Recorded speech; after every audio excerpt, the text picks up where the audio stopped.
On today's episode, we're going over operators. The motor that moves your door, we got to find out what's the right one for you. So that's why I brought in Dylan, the expert on operators.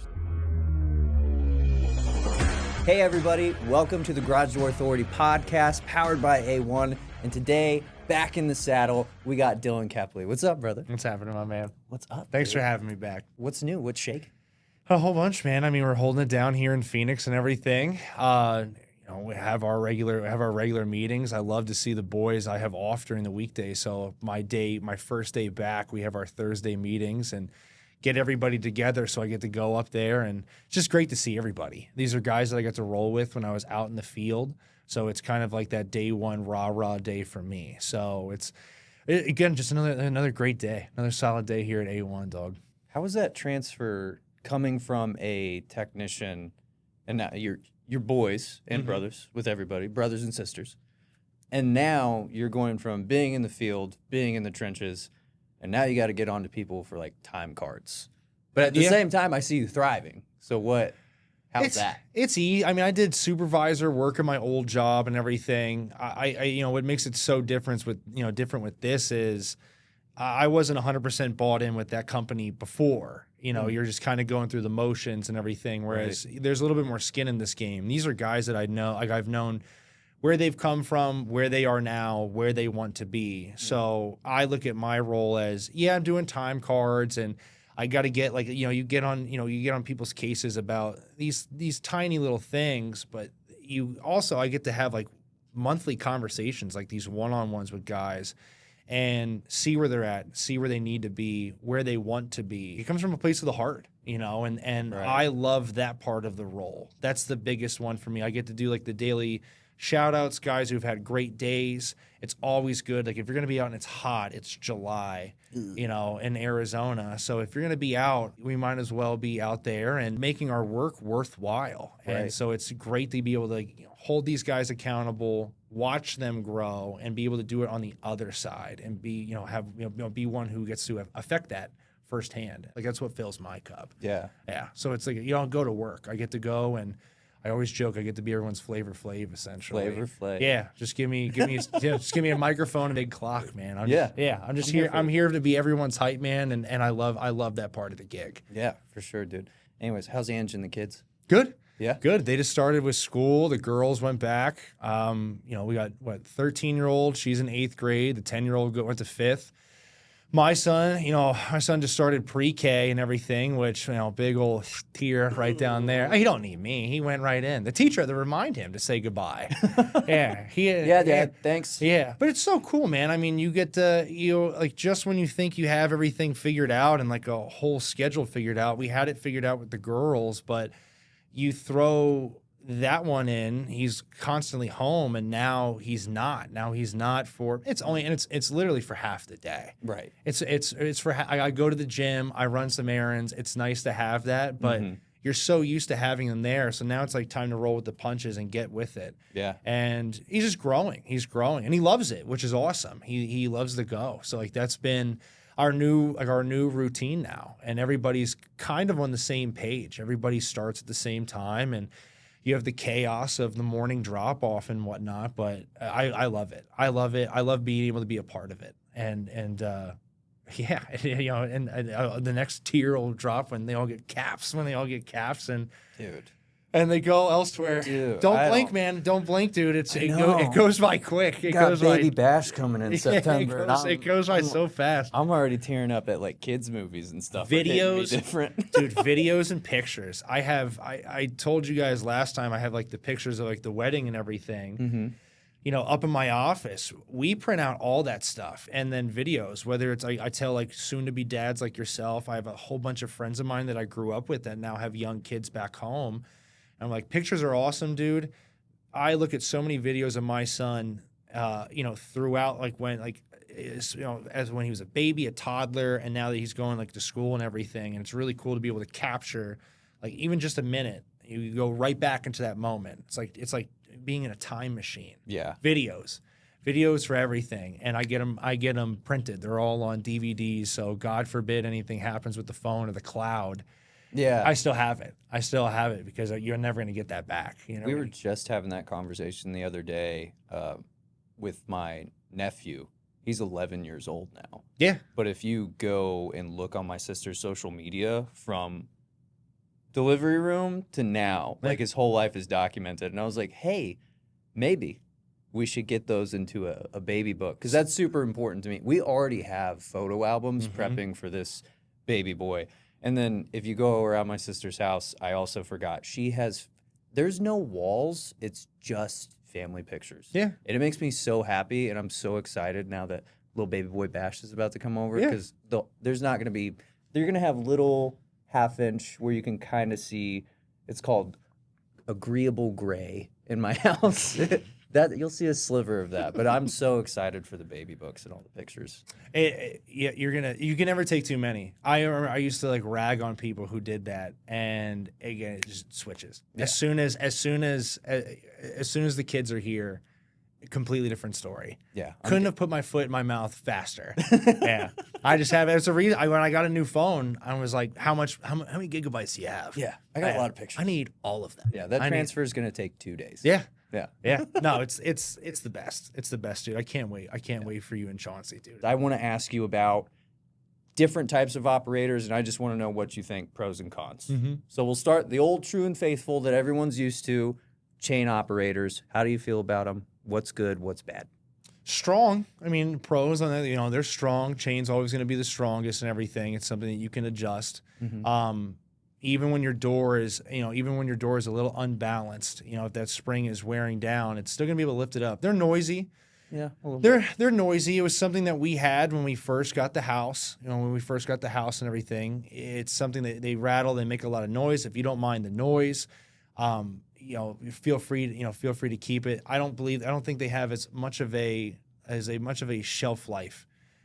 Typically, your chain motors you see nowadays are a lot of the time builder grade models. Unless you have a heavy duty one for a wood overlay door, they're typically a lot of builder grade models that are out there. But they're still strong, and they just have a lot of noise that comes with them. Now, I think typically that's because most of the chain drives now are for like AC motors, right, instead of the DC ones. But one like finite one that's kind of filtering out that people find interesting are screw drives. Yeah. Like I kind of see pros and cons to that. Kind of it's too strong sometimes. It can pull a truck out of the mud, but if you have a pan door. It's an Old Faithful right there. It is an Old Faithful, but I can't tell you how many times I saw it. They'll have like a pan door, a door that's like not insulated, not very strong.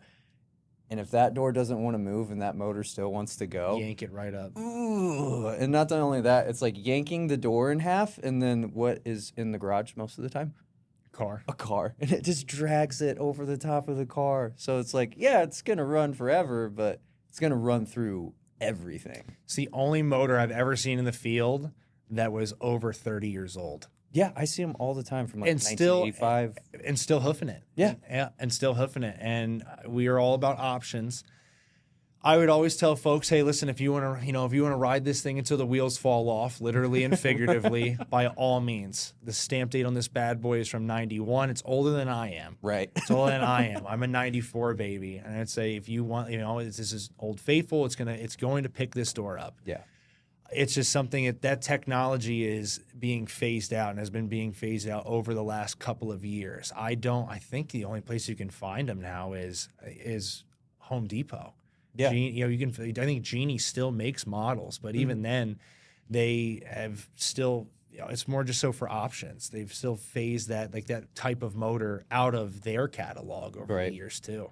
I think the only time where I still see some benefit with it are in one-piece stores where they kick out, because with those you have to angle the motor. Usually like a motor be nice and straight, right? Pulls the door all the way through. Old Faithful with the one-piece door. Shin busters, as they used to call them. Those are fun to work on. But you have to set that motor at an angle, and because it's a screw drive, its speed that it goes with, because that door has a weird motion as it goes through. And something about screw drives, it just runs a little bit better. But I think the biggest thing on those old motors is like the safety part of it. Like it is really strong, but it's those forces, the sensors, the LED like indication wall buttons. Some of these were put up before those safety eyes were even mandated. 1993. Yeah. Became law. Write that down. Some of them, say again, like there's a lot of these that they were added onto it. Right. They weren't like when that operator was installed in that older house in Tempe or parts of Phoenix and everything. Those houses that were built in the 50s and 60s, they didn't have safety eyes. And as a guy with kids, this is here and it's law for a reason. Right. So if there's anything in that anything in the way of this beam, it's going to stop and bring it up. And with those motors, they typically don't have them. No. They typically don't have them, and it's a lot of force to all of a sudden just stop and then kick back up. Yeah, and not only just the force itself, but the two features. So you have your safety eyes, right? A beam at the bottom of the door. Anything gets in the way with it, door won't come down. Then you have your limits, right? How far is the door going to travel up and down? And the most overlooked one, especially with these older motors, those older screw drives, is forces. This is the computer reading. It used to be a diode where you can turn it back and forth, but those wear down. I go to plenty of motors where it's turned all the way down, but it will still run through me. Now they're electronic, and if they're not working, the operator will stop because forces is how much it's willing to push or pull through. Yes. Right? I go to some doors, like I'm not a big guy. I'm like 185 pounds. Some of those doors can pull me off the ground. Oh, yeah. Like some of those doors. And it's just like, if you're a child or if there's something under it, like it's not stopping. Why would you do that? Get rid of it. We always did, as home inspectors, we always did a 3-point balance test, and the other one's the safety reverse is always the big one that goes on any kind of paperwork. And it's something I preach to my technicians too, because with older motors, they have older computers that are basically running on dial-up. They have, where again, I'm 6'2", 230 and everything, so I'm not yanking on that door, but the biggest one I would show people, because out here, especially for the Phoenix metropolitan area, there are a lot of people who have kids. And so the biggest one was showing like how much force it took for me to push back up on it when it was closing to actually kick that door back up. And realistically, it could close on a piece of wood, closes down just a little bit, and kicks itself back up. That's a safety reverse. Right. There's a ton of these where they can see the veins popping out of my forearm as I'm pushing it against it, and it's still trying to push through. And so you have the conversation of, hey, like just so you're aware now, this is like if there's someone that's underneath this, it's going to, or a car, and if it's not quite in the in the way of that beam. The bumper of that car, it is going to try everything possible to push its way through this. And that'll lead to door coming off track, damage to anything that's in front, that might be in the way. It's just like one of the biggest ones. As a home inspector, we looked at that, and as a technician for A1, we have to fill out that paperwork. We have to do it every time we go to a home and show you that the safety reverse is working on your operator. I would like to interview a body shop owner to see what percentage of clients, as far as body work that needs to be done on a tailgate or a hatchback. I see him every day. I see him every day. That's actually a good point. If you are a body shop owner or work on cars, tell me how many times, whenever you've asked your client the story of what happened, that they said it was the garage door. I'd be interested to know. Comment below. Now, technology stepped up. Now the most common thing that you see are belt drives. Yep. Super quiet, has its pros and cons. What do you think about that? When we moved into our house, it had a chain-driven motor. It was an AC motor, so it runs at one speed. And the reason we got it swapped out was because it was loud. It was loud. Our son at the time was young, so his room was right around the corner from the garage. So I was working 2 jobs before I started working at A1. I would get home later. And it would wake him up. It would wake him up because that thing was just like a train engine. Yeah, if it's at the back, like you said, or a lot of houses right above. So going to the belt, when I got to the company, we went with a particular model, the 87504. We deal with a lot of LiftMaster products and everything. The backup battery was a big one, but how quiet and smooth it was with the belt drive.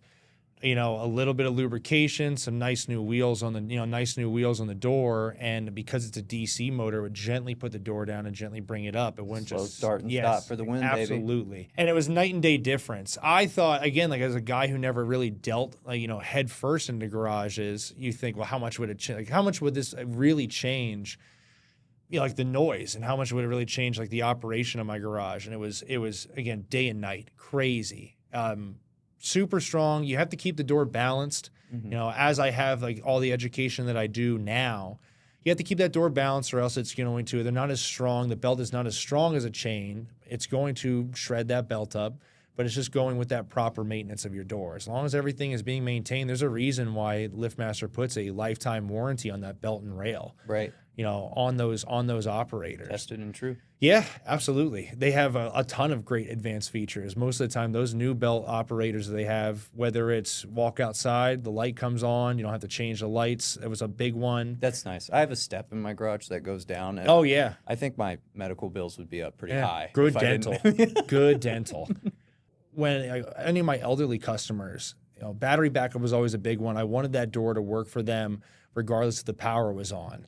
Other big one was, you know, the wall sensor, the wall button that you go and push to open and close the garage. It has a motion sensor on it. So as soon as you walk out, lights go on. And the other big one was I can't tell you the amount of couples I went to that were in their 70s, 80s, 90s and whatnot. And Yeah. I don't want you to get up on a ladder to change a light bulb. You don't have to worry about that. You don't have to worry about that. That light bulb will last forever. Yes. You know, forever. And that's like those added features were really nice for that particular clientele. And, you know, and at least in my experience. And for us personally, and I feel like a lot of people that have kids, you know, the phone compatibility was great. Our girls get home, if they get home before we do from school, they can open and close that garage door from their phone. Everything, just like everything today, is on an app. Yeah, and that was super convenient. I mean, it already came with a keypad, but to be able to open and close that for them, and then if I ever needed to, I can open and close that from wherever I want to. It don't matter. I can be across the country. Press that bad boy. It's like locking my car. My car has the same exact feature. So it was nice to be able to see that. And then the camera was the other one too. Most of these come with cameras. And then I can see we have Amazon people that deliver our stuff inside. If it's too hot outside, I don't want to leave it on the front porch. They can drop it off right inside the garage. It's a little cooler than it is outside. Boom, they close it, and we're on our way. Yeah, I think the biggest, it's really small, but with my ADHD brain, the worst part, and you can ask my wife, anytime we go to drive anywhere, I will make it about 2 blocks, and then I would say, I don't know if I closed the garage door. And then got to turn around, go all the way back. 95% of the time it was already closed. Already closed. And even in the morning, because in the morning I'm just waking up, coffee hasn't hit yet. I'm trying to get a good podcast before I get stuck in traffic on the way to work. So I'm just not paying attention. And then finally, it's usually there's a school by my house. It's usually right there. And then I can do it by voice command to open up my MyQ app, and it tells me the status of the garage door. And then I'm like, I don't got to turn around. I'm good. I used to make the joke to everybody because it's such a real life thing. Everybody's had that same exact thought. Did I leave the garage door open? I used to joke that I wish I had one on my stove. I wish I had one on my, it's like, because the amount of time, like for me, I cook. We need to cut that out. That might be groundbreaking, multi-million-dollar technology that we just gave someone an idea for. I used to say, like, how many, I would tell everybody, and because it's such a common thing. You know, this is coming from the garage door guy. That's what I did. That's what I do for a living. Is fix this. And so it's relatable, but everybody deals with it. And it's so nice. It's nice for us to be able to see that again. Like if our girls go home, it's nice to be able to see that they've made it inside. We can see that the garage door closed behind them and all that good stuff. Or again, before we gave them that access, or for like an Amazon driver to be able to be like, oh, this person's here. Great. Dink, open it up, boom, open it, and close it right back up and everything, and all good to go. Don't have to be there for it. And I think probably the biggest misconception is that people don't understand that that's standard issue now. Yeah. All of them are capable of it. Yep. You don't have to use it. No. But pretty much every motor from every company, whether that's Genie or LiftMaster, they just have it built in now. Even our customers who didn't want an operator that had all the bells and whistles, the camera unit, everything like that, you can still get a basic Genie model that's still a belt drive. It's still nice and quiet. It's still a DC motor, and it has the Aladdin Connect to it. Yes. And they have a great they have a great customer service team. Yeah, I think Genie hands down. Yeah. Customer service. We deal with MyQ a lot, and LiftMaster does a great job. Very user friendly. Yes. Yeah, very user friendly, very easy to set up. If they were on a time crunch and our technicians are out there and they didn't want to go through the whole 9 yards, setting the cars up, the whole deal, right? It's very easy for them to use it in the same way that like Apple is. I'm not a Apple genius by any means, but you can navigate around that phone very easily. Whereas any of my customers who wanted to call in and had questions, if they went with a basic 2128 motor that didn't have any of the bells and whistles, they just wanted it to open and close. That's a verbatim line I've heard a billion times. I just want it to open and close. 1,000,001 if I had to guess. Absolutely. They could still call and they're going to get a real person like that. It's like within 90 seconds. Yeah. And there I give Genie a ton of credit on that one. Yeah. LiftMaster. But it comes standard. LiftMaster, Genie, they're both killing it right now. They're fantastic. I would tell, and those folks that weren't interested, I would tell them, I said, great. Who is here with you? Who comes to the house besides you? Grandkids, your kid, does your daughter bring the kids over, blah blah blah. The garage door guy? No. Give her access. If you're not going to use it, you don't have to worry about a home key. You don't have to worry about like a remote or anything. This has this capability. Have your kids sync up to this. If they're coming to grandma's house pretty frequently or whatever, you can give them access, and then again, boom, it's easy. Every motor comes with it nowadays. Yeah, it's the best. Now, there is one motor. Now, I'm biased because they are my favorite type of motors, and I think that's because I did commercial garage doors, and these are pretty much standard issue on all of them. But wall mount or jack shaft motors. Yeah. How you feeling about those? Space savers. Space savers, 100%. Space savers. We see them a lot in new developments, especially towards the southeast part of like the Phoenix metro area. And again, you don't have that motor hanging above your head or anything like that. It's nice and tucked in at the side of the garage. They even like the residential motor can lift doors that are like 1,100 pounds. We see it constantly on a lot of newer builds because they put in a thicker door. And then same deal as you get over to like the Scottsdale side, you see like the wood overlay, like the really nice looking doors that are 500, 600, 700 pounds. It's almost a standard. And it's nice because it is very much a space saver. You have a ton of ceiling space, whether you want to use it for like overhead storage. I have friends that that's what they used it for. All that empty space that was right there, they use all for storage racks and everything. But they're very well put together motors. They can cover a wide variety of doors. I would always say like that's like, we would have the guys, the do-it-yourselfers that can put the overhead ones up and everything and have in the past. But when it comes to those side mounts, I always stress because it hooks right into the torsion tube, always a professional. Yes. Anything that's going on with it, and they're great. They notify you, with the force limits.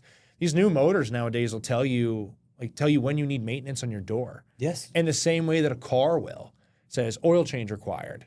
Oh, your tire's low on pressure. These will send it right to your phone. Excessive force, excessive closing, excessive opening force, excessive closing force. Momentarily obstructed sensors. The big everything. one for safety eyes, going through the education process with the customer was always great because these newer motors, especially, whether it was an overhead like the one that we have or the side mount operator, it would tell them. It flashes it right on that wall button and everything. I would walk them over, show them the whole 9 yards, a tutorial and everything, and I'd say, you can even, if you don't remember this conversation, you can put this into Google. It'll tell you exactly what it is.